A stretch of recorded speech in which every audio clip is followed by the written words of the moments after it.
Pernah nggak sih Anda coba duduk buat meditasi, niatnya cari tenang, pikiran malah jadi kayak pasar malam. Rame banget. Kalau pernah, tenang, Anda nggak sendirian kok.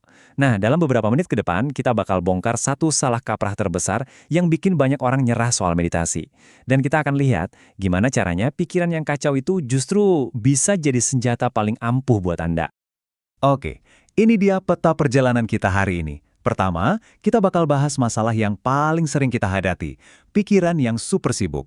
Terus, kita akan ubah total cara kita memandang meditasi.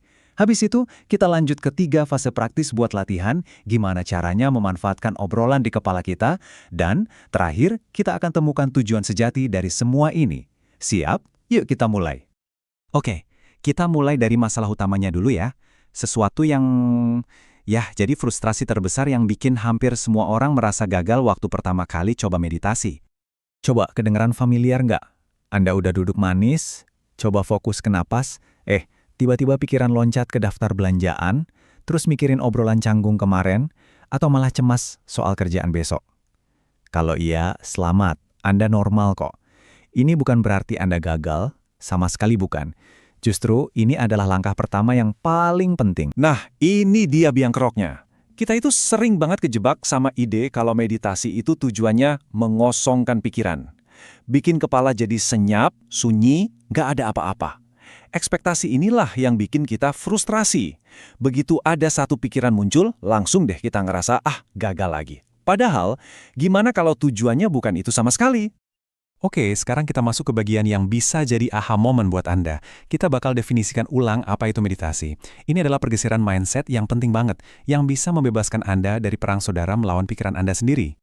Ini poin paling krusialnya. Meditasi itu bukan soal menghentikan ombak pikiran, tapi soal belajar berselancar di atasnya.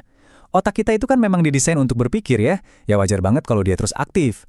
Jadi tujuan kita bukan buat matiin saklarnya, tapi untuk jadi pengamat yang tenang. Bayangin aja Anda lagi duduk santai di pinggir pantai, nontonin ombak datang dan pergi, tanpa harus ikut ke gulung arusnya. Coba deh, bayangin ini kayak belajar naik sepeda. Ingat kan, kita nggak mungkin langsung seimbang sempurna. Pasti goyang-goyang dulu. Kadang jatuh. Nah, setiap kali pikiran Anda melayang pas meditasi, itu cuma goyangan kecil aja.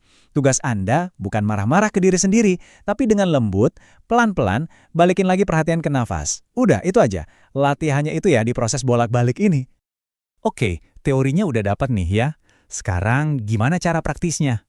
Gampang kok. Ada 3 fase sederhana yang bisa Anda pakai setiap kali duduk meditasi. Anggap aja ini kayak siklus yang bisa diulang-ulang. Pertama, fase meditatif. Ini pemanasannya. Anda kasih tugas aktif ke pikiran, misalnya fokus hitung napas. Gampang kan? Kedua, fase titik nol. Ini cuma jeda singkat, momen netral buat menstabilkan diri setelah pemanasan tadi. Nah, yang paling penting, ketiga, fase kontemplatif. Di sini Anda lepasin semua usaha. Cukup jadi pengamat. Biarin pikiran apapun muncul, tanpa dihakimi. Inilah inti meditasinya. Terus, kalau pikiran jadi terlalu ramai gimana? Nggak masalah, santai aja. Tinggal balik lagi ke fase 1, mulai lagi siklusnya. Terus, semua pikiran kacau yang muncul di fase ketiga tadi, diapain dong? Dibuang? Bukan. Jawabannya, justru kita manfaatkan. Pikiran-pikiran itu bukan gangguan, teman-teman. Itu adalah bahan baku utama kita. Ini dia kuncinya. Semua obrolan internal di kepala kita itu sebenarnya data, cerminan langsung dari apa yang lagi kita rasain. Dengan cuma mengamatinya, Anda itu ibarat jadi ilmuwan buat pikiran Anda sendiri. Anda bisa pelajari polanya, ketakutannya, harapannya, semuanya, tanpa perlu menghakimi sama sekali. Dan kalau kita perhatiin lebih dalam lagi, obrolan di kepala kita itu seringnya cuma ada 2 jenis. 1, ketakutan. Ini asalnya dari masa lalu, dari hal-hal yang udah pernah terjadi. Kedua, kekhawatiran. Nah, ini soal masa depan, soal bayangan yang belum tentu kejadian. Pas Anda mulai sadar soal ini, Anda bakal kaget betapa jarang pikiran kita benar-benar ada di sini dan saat ini. Lalu, buat apa sih kita repot-repot latihan semua ini? Mengamati, kenalan sama pola pikiran, paham sama rasa takut. Semua ini ternyata mengarah ke satu tujuan akhir yang indah banget, yaitu terhubung kembali dengan kebijaksanaan di dalam diri Anda. Jadi, apa sih guru sejati itu? Ini bukan orang lain ya, bukan sosok di luar sana. Guru sejati itu adalah kesadaran asli Anda sendiri, bagian dari diri Anda yang cuma mengamati, yang udah ada di sana jauh sebelum semua pikiran dan kekhawatiran itu datang. Dialah sang pengamat yang tenang di tengah badai pikiran. Nah, inilah hadiahnya. Makin sering Anda latihan jadi pengamat, makin gampang Anda bedain mana suara yang mana di kepala Anda. Anda bakal mulai bisa kenal, oh ini suara ketakutan yang berisik.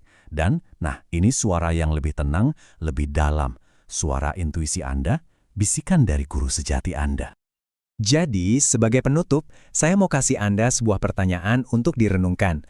Mulai hari ini, gimana kalau Anda berhenti perang sama pikiran Anda? Gimana kalau Anda coba dekati dia dengan rasa penasaran, seolah-olah dia itu teman yang lagi coba ngasih tahu sesuatu yang penting? Kalau pikiran Anda itu bukan musuh, kira-kira pesan apa sih yang sebenarnya lagi dia coba sampaikan ke Anda? Selamat menjelajah.